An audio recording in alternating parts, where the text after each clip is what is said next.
And I now give the floor to His Excellency Ri Yong Ho, Minister for Foreign Affairs of the Democratic People's Republic of Korea.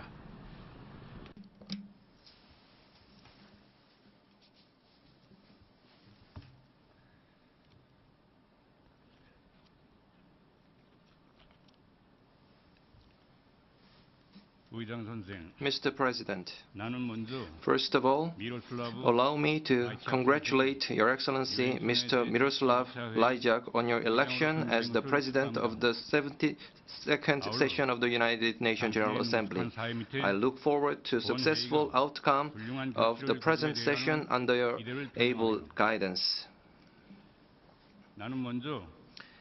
Before going into the main points in my debate, I feel forced to make comments on the speech uttered 4 days ago by someone called the US President that rendered this sacred UN arena tainted.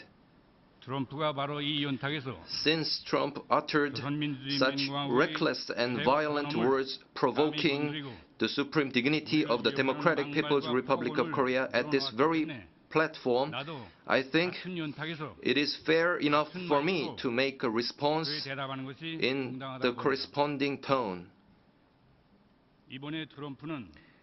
During his 8 months in power, he has turned the White House into a noisy marketing place full of crackling sounds of abacus beats, and now he has tried to turn the UN arena into a gangster's nest where money is respected and bloodshed is the order of the day.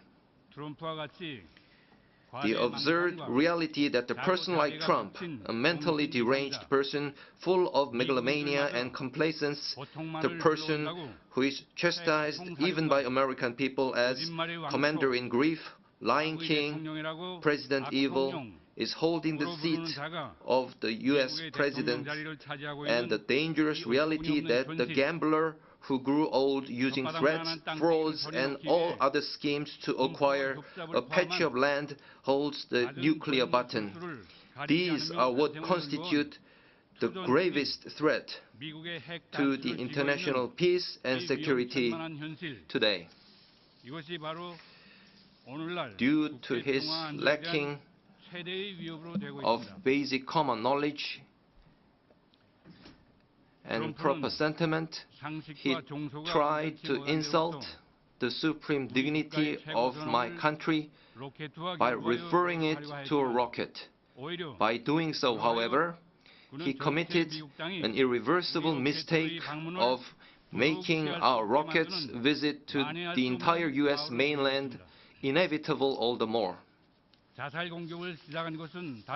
None other than Trump himself is on a suicide mission. In case innocent lives of the US are harmed because of this suicide attack, Trump will be held totally responsible.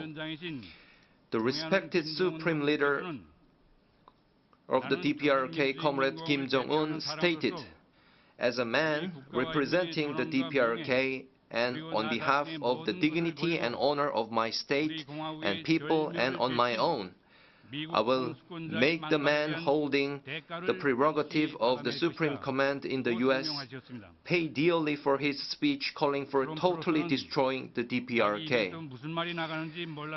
Trump might not have been aware what is uttered from his mouth, but we will make sure that he bears consequences far beyond his words, far beyond the scope of what he can handle, even if he is ready to do so. Mr. President, focusing on people, striving for peace and a decent life for all on a sustainable planet, this is the theme of the current session. For all countries and people to enjoy peace and a decent life, it is imperative to realize genuine international justice before anything else. Realizing international justice is one of the main missions of the United Nations. Mr. President, Article 1 of the UN Charter stipulates to bring about by peaceful means and in conformity with the principles of justice and international law, adjustment or settlement of international disputes or situations which might lead to a breach of the peace. Due to high-handedness and arbitrariness of one particular big power, however, at present the purpose and principles of the UN Charter and other established basic principles of international relations are now wantonly ignored in the UN arena. Abnormal acts justifying and legitimatizing high-handedness and arbitrariness and acts of violating truth and justice are connived at or tolerated. The most rampant violation of international justice can be seen on the Korean Peninsula. Unprecedented acts of injustice, such as imposing harsh sanctions on a victim for the reason that the victim chooses to stand up to the offender, are openly committed in the name of the UN. The essence of the situation on the Korean Peninsula is a confrontation between the DPRK and the US, where the former tries to defend its national dignity and sovereignty against the latter's hostile policy and nuclear threats. The United States is the country that first produced nuclear weapons and the only country that actually used it, massacring hundreds of thousands of innocent civilians. It is the US that threatened to use nuclear weapons against the DPRK during the Korean War in 1950s and first to introduce nuclear weapons into the Korean Peninsula after the war. The U.S. started large-scale joint military exercises against the DPRK during the Cold War period and further increased their scope and aggressive nature after the Cold War, staging the exercises several times a year by mobilizing more of nuclear strategic assets. What else could be a bigger threat than the violent remarks such as pouring fire and fury, total destruction, coming from the top authority of the world's biggest nuclear power? The very reason the DPRK had to possess nuclear weapons is because of the US, and it had to strengthen and develop its nuclear force onto the current level to cope with the US. The US hostile policy and nuclear threats have continued over 70 years, and these have led the situation on the Korean Peninsula to a touch-and-go point. But in the United Nations, unjustifiable resolutions which illegalize justice as injustice are randomly adopted due to the high-handedness of the US. The respected Supreme Leader, Comrade Kim Jong-un, chairman of the State Affairs Commission of the DPRK, said, "International justice is never achieved by itself. It can only be achieved when the anti-imperialist independent countries are strong enough. Unless true international justice is realized, the only valid philosophical principle is that force must be dealt with force and nuclear weapons of tyranny must be dealt with nuclear hammer of justice." The possession of nuclear deterrence by the DPRK is a righteous self-defensive measure taken as an ultimate option pursuant to this principle. Recently, the DPRK has successfully conducted ICBM-mountable H-bomb test as a part of the efforts to achieve the goal of completing the state nuclear force. With this, the DPRK has entered a phase of completing the state nuclear force in accordance with its line of simultaneous development of the economy and the nuclear force. Our national nuclear force is, to all intents and purposes, a war deterrent for putting an end to nuclear threat of the US and for preventing its military invasion. And our ultimate goal is to establish the balance of power with the US. Distinguished delegates of all countries attending this session are aware of the fact that the DPRK, unlike other nuclear weapon states, made public every time to the world the test process and its result in all stages of the development and advancement of its nuclear force.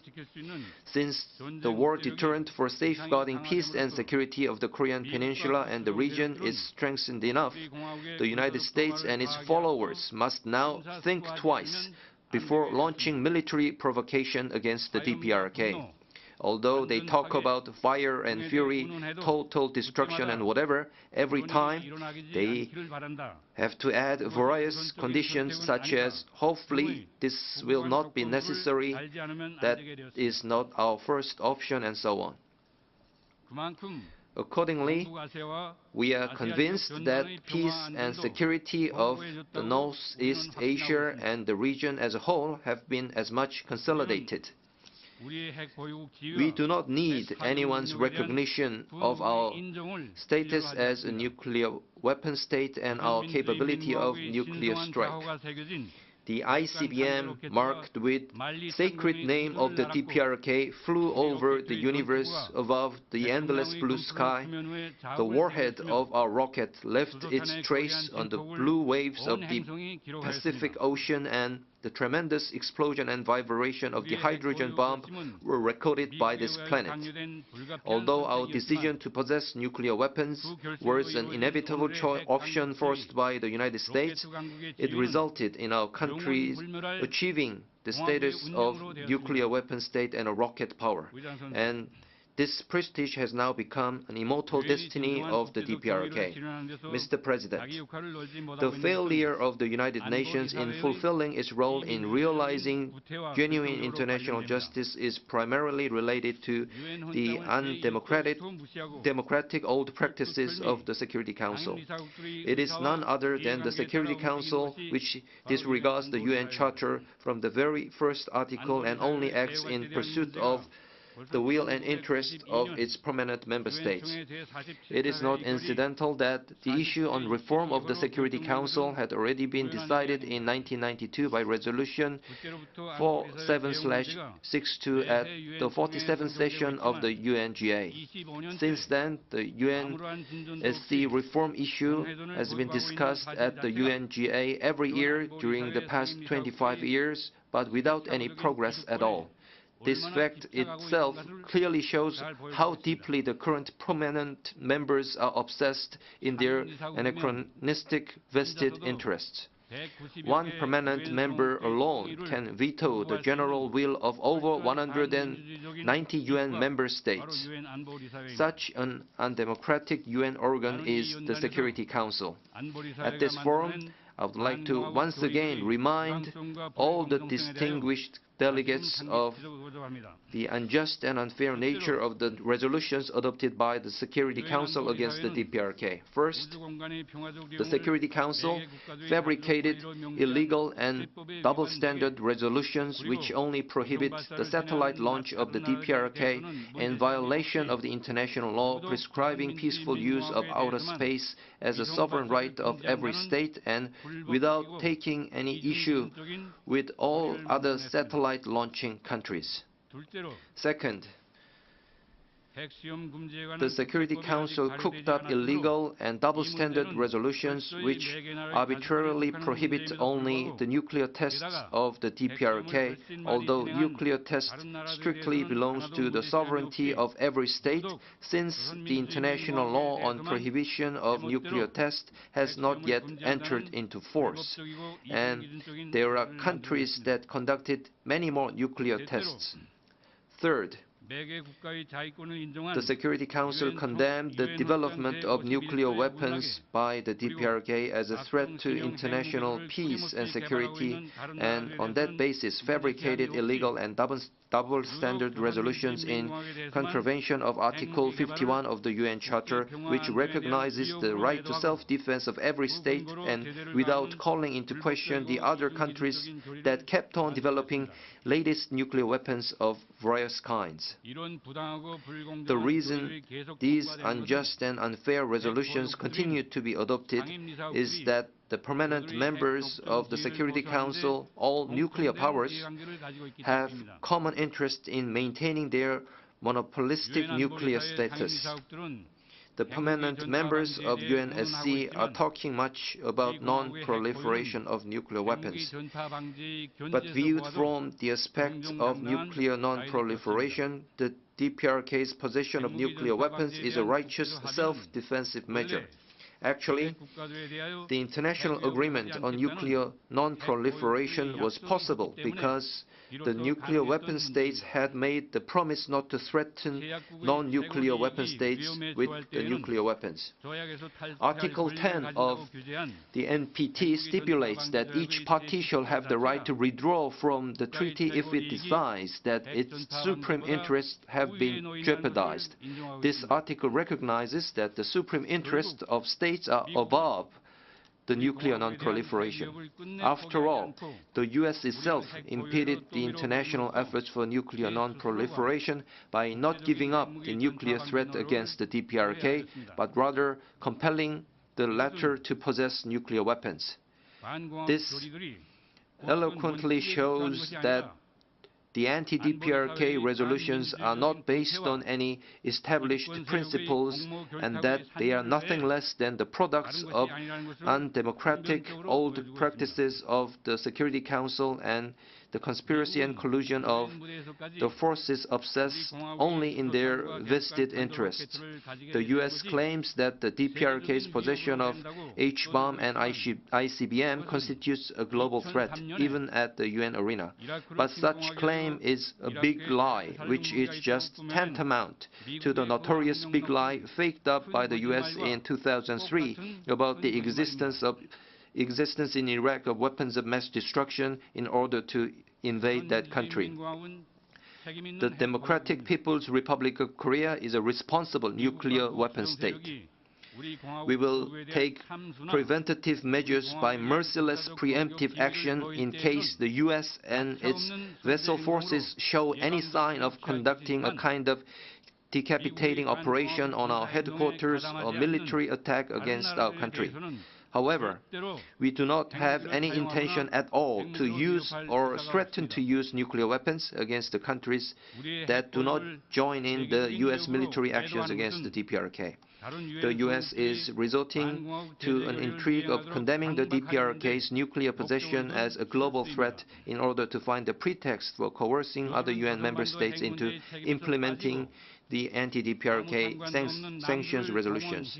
This is a sneaky and selfish attempt by the U.S. to avoid its responsibility for the nuclear issue of the Korean Peninsula and to pursue its own interest by using and sacrificing other countries that have nothing to do with the issue. The DPRK government made a request to the UN Secretariat that a forum of international law experts be organized to assess legal grounds and lawfulness of the UNSC resolutions, but we have not heard anything from the Secretariat for 9 months already.